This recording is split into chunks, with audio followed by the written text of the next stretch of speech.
மீண்டும் என்னுடைய பணிவான வணக்கங்கள். நான் இன்னைக்கு எதுவும் பேச வேணான்னு தான் நினைச்சேன். பட் ஒரு முக்கியமான ஒரு விஷயத்தை பத்தி இன்னைக்கு நான் பேசலன்னா அது அவ்வளவு கரெக்டா இருக்காதுன்னு எனக்கு தோணுச்சு. அதான் அது என்னவா இருக்கும்ன்றது நீங்களே கெஸ் பண்ணியிருப்பீங்க. எஸ், நீட்டை பத்தி தான்.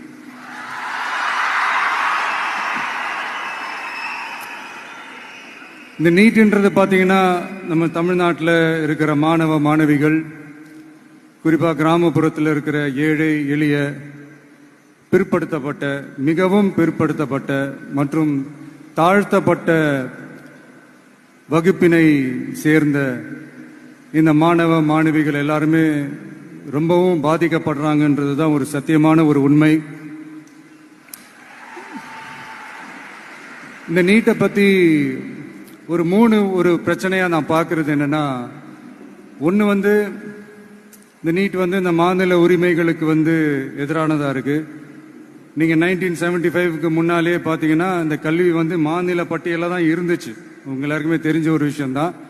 அதுக்கப்புறமா தான் அது ஒன்றிய அரசு வந்ததுக்கு அப்புறம் அது பொது பட்டியலில் அது சேர்த்தாங்க. எனக்கு தெரிஞ்சு அதுதான் ஒரு முதல் பிரச்சனையா ஒன்று ஸ்டார்ட் ஆச்சு. ரெண்டாவது பார்த்தீங்கன்னா, ஒரே நாடு, ஒரே பாடத்திட்டங்கள், ஒரே